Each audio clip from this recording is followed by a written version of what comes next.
Focus on any small changes that can be made to improve the situation.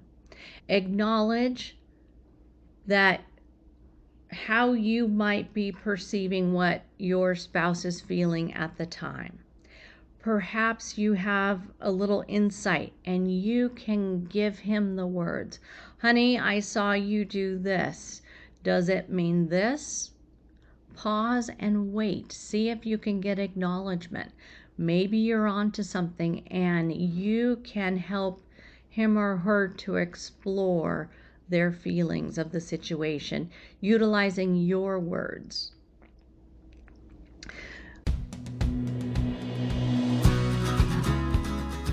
Welcome to the Listen for Life podcast with Genevieve Richardson. Genevieve is a speech-language pathologist rehabilitating adults with communication challenges after a stroke or due to a neurological impairment. Living with aphasia is hard. Caregiving is hard. You are not alone. Get equipped with knowledge from experts in the field and professionals you need to know. We'll hear stories and experiences from others who are navigating life with aphasia. So, put your earphones in and take a walk outside. This isn't just a podcast. This is a community, a resource, and a support system. We're in this together. Do life.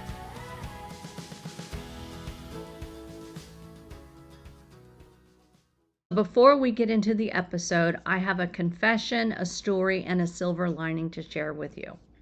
For the majority of my career working with stroke survivors and patients with other neurologic conditions, I realized that I never worked with or provided adequate support for grief. In grad school, we are trained in counseling techniques and we're instructed on how to educate families and counsel them, that's air quotes, but we never got into what it meant specifically to address this on a one-on-one interaction basis. Here's my confession. I didn't do more to help my clients deal with the loss of who they were because they've now had a stroke. So now on to my story. I want to thank two people that have gotten me to where I am today and how I understand the fundamental needs of stroke survivors and their family. So the first person I want to acknowledge is my husband. He thinks and feels and processes life on a different level. His perspective of life and the universe and the knowledge he gains because he actively explores these concepts. He seeks out teachers and instructors. All of his experience has rubbed off on me on our nearly 31 years together. Over the last 2 years in particular, I have come to understand stroke recovery on that deeper level. The second person I'd like to acknowledge is my former intern, Rebecca. 2 years ago, during her internship with me, she was passionate about starting a caregiver support group. I think it's been longer than 2 years now. This group is going strong. I learned the day-to-day frustrations, concerns, gaps of information that these spouses have experience on a daily basis. So here's the silver lining. I will be releasing a course. It's scheduled for April of 2023. The course is called the Aphasia Field Guide, which will walk participants through a step-by-step process to ultimately achieve connection, communication, and a foundation for moving forward. I'm super excited about this course and its potential for supporting families on their journey. So let's get into stroke survivor guilt and grief. I added the word guilt in there. With some more recent clients I've had, it is very clear that this can be a component and it can very much interfere with recovery. I've also talked before about what I call whole person recovery. When I meet a stroke survivor for the first time, I am not just looking at their deficits, what they've lost as a result of having their stroke. I look at them for the whole person that they were and the whole person they are now. What motivates them? What lights them up? What do they need to consider as far as physical health and nutrition and hydration and medication? And now I have the component of their emotional and psychological health. I am in a unique position where I can connect with stroke survivors based on their speech and language issues from a stroke, combined with working through their feelings. I won't even call it a system, but a way forward to helping them on their journey of recovery. So what I'm talking about. So let's get into some of this. We're going to dive into this topic about how guilt and grief can be manifested on a day-to-day basis, and how, if you are a spouse or an adult child or a close friend of a stroke survivor, you may not be aware of how the stroke survivor is feeling.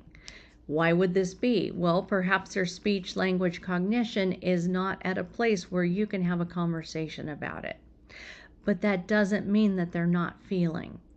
The survivor, him or herself, may not recognize what they are feeling, or may not even be able to put a label on it or put words to it. But I need you all to realize that they may be feeling guilt, and this may come out in different ways. We'll get into that in just a few minutes. First, a stroke survivor may feel guilty for a number of reasons. One of them may be they feel guilty for being a burden on their loved ones, for the care and support that has to be provided to them. Maybe they were the breadwinner. Maybe they were the one more in charge of the family. Maybe they were making some of the bigger decisions and the spouse was doing more of the day-to-day decisions. They may realize that they don't have that role anymore, and therefore they are more of a burden. They may feel guilty for being the cause of the stroke, for not having done more to prevent it, whether or not it was within their control to prevent it. They may feel guilty for the change in their relationship with their spouse or with their adult children or their young children. More and more people are experiencing strokes earlier in life. They may feel guilty for not being able to prevent the stroke, or for not recognizing the warning signs, or they may just feel guilty because they weren't aware of the signs and symptoms. It's important to remember that guilt is an emotion to feel after a stroke, but it's important to understand it's not a person's fault. The stroke is a medical condition. So how might we recognize possibly the symptoms of guilt a stroke survivor may be feeling? The first would be negative self-talk. They beat themselves up. They can't get a word out. They drop their head. They look away. You can feel sometimes their energy changes and it becomes very negative. They may act ashamed. Again, eye contact, body language, feeling what their energy is like. They may have a negative reaction when they struggle to communicate. They can put themselves down. They may avoid interactions and opportunities to connect with others. They withdraw more often. They may not initiate a conversation or even try. They may lash out with words, actions, body language. The survivor may also be self-sabotaging by choosing not to follow through the safety process that you doggone well know they know how to do it and follow the steps, but at that time they may not choose to do it as a way of beating themselves up. They may refuse to participate in therapy, do their homework, follow safety guidelines. I have episode number 24 that talks a little bit about won't versus can't when it comes to aphasia rehabilitation. If you think that is something that's going on with your loved one, go check out that episode. Another way guilt might manifest is the stroke survivor may avoid situations, interactions, and they're just kind of grumpy and not interactive at family gatherings or social events. All of these can be signs that they've not coped with and or are feeling guilty about their situation that they're in. Your loved one may not have the ability to voice the emotions due to their aphasia. They may not recognize that their actions can be speaking louder than their words. Don't take their reactions personally. If they're having a bad day, it may have nothing to do with you. Maybe their grumpy mood has absolutely nothing to do with you. Where they are functioning regarding their language abilities and their cognition can complicate how they are able to deal with these feelings. They may not be able to label them. They just may know what they're feeling. And so we, being on the outside, have to then take a step back and look at their actions and their reactions and see if we can glean some understanding of where they are. I want to talk about a former client of mine, and I hope to do the situation justice because it was so eye-opening for me as a clinician. So for him, his guilt presented not only in his words, but also by his whole being. And what I mean by that, I could feel waves of negativity, shame, anger, and frustration rolling off of him when he was not able to express himself the way his thoughts and his feelings were in his head. He tended to be very judgmental of himself and the words he chose to say. And when the words that came out didn't match what was in his head, boy, it's almost, if he could have kicked his own backside, he would have done it. So I asked him a simple question. Why do you feel shame? And wow, he looked at me, he looked away, he looked back at me, and he shook his head. That was the first time he realized he felt guilt for having had the stroke and the subsequent consequences of that stroke on his family, his work, his life, the goals he and his wife had. He's in the middle of his career. He'll probably work another 20 years, but he was feeling guilt that he disrupted what their plans were. So we had lots of conversations, not whole sessions by any means, but we would definitely have conversations, and I would, as gently as I could, point out to him when he was demonstrating these outward manifestations of guilt and shame about his stroke. He learned to acknowledge and even predict when these things were coming up. He learned to think through those situations and make a plan for his communication, and he learned to roll with it. Ultimately, he came to realize that he had never processed his grief related to his stroke. He did some journaling and allowed himself to experience the emotions of his grief.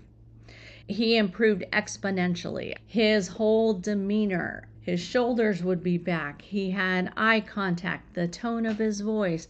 It was much more light and flowy, and that was so important for him in his speech.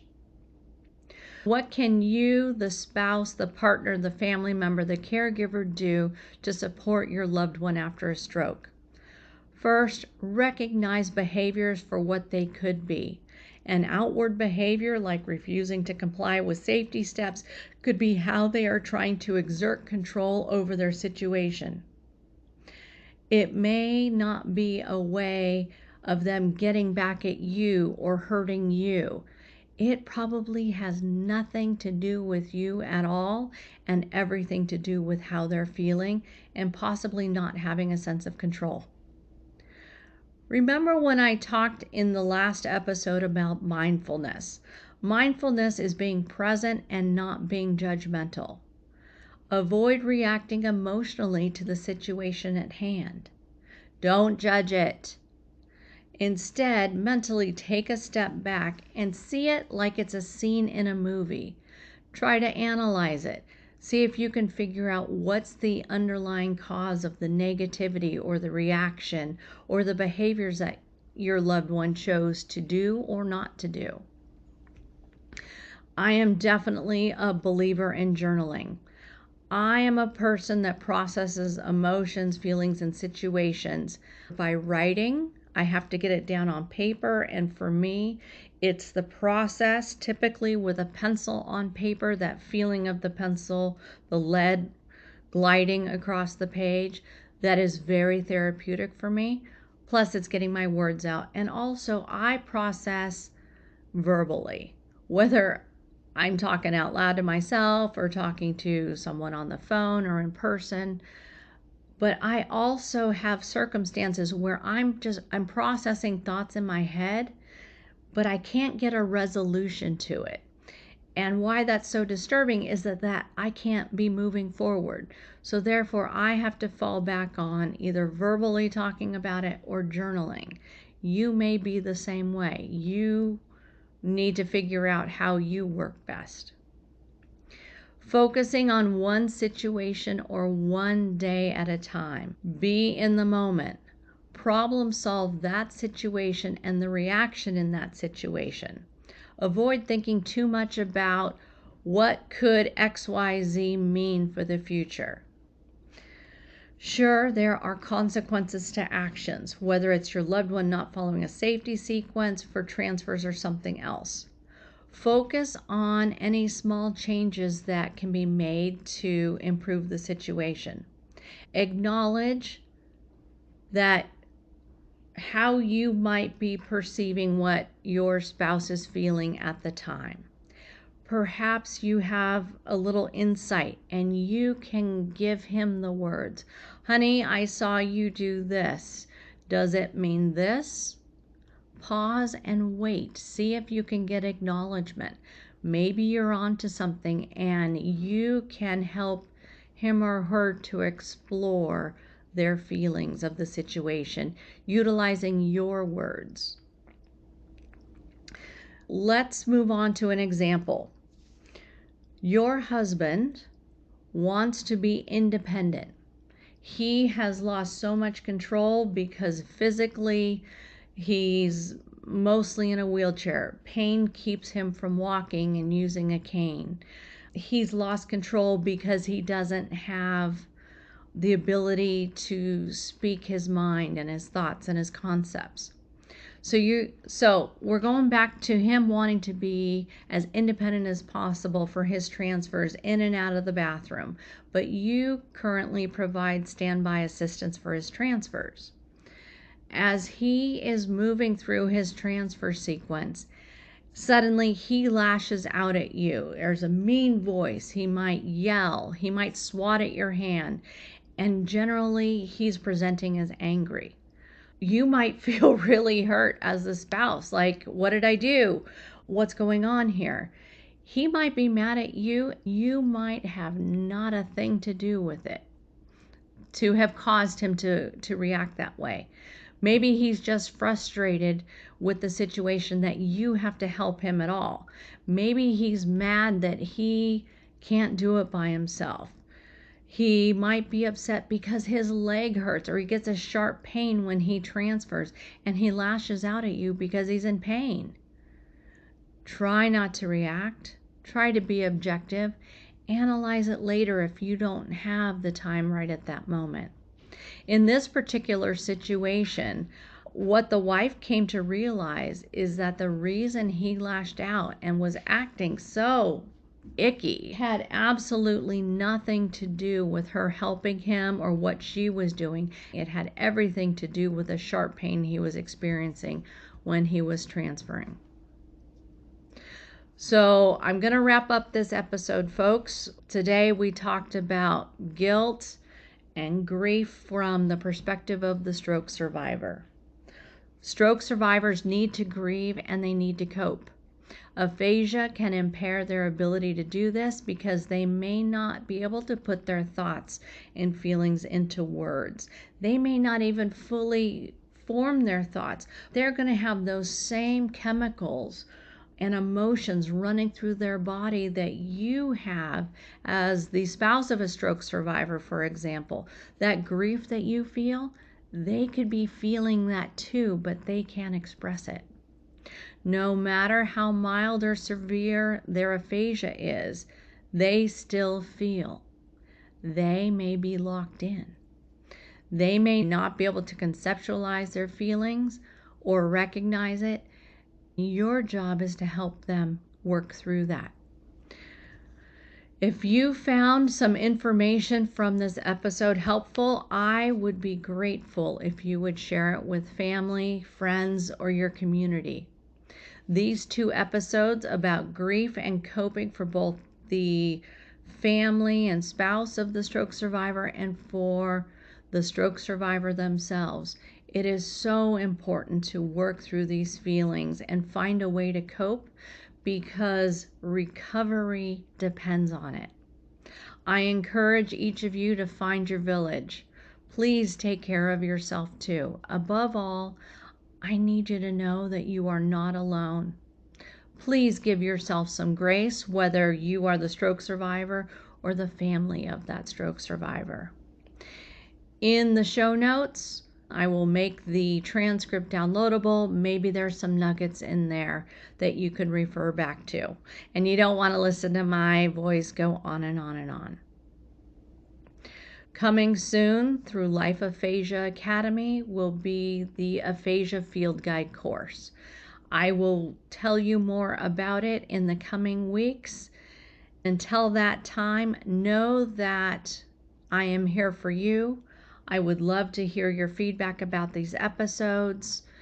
I'm wishing each of you a week full of grace and peace.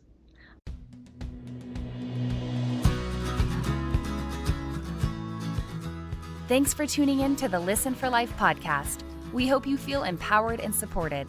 Head over to listenforlifepodcast.com to see the show notes with links and information from today's episode. Do you have a topic, a resource to share, or a guest recommendation? Inquiring minds want to know. Let us know in the comments section. Wishing you a fabulous week.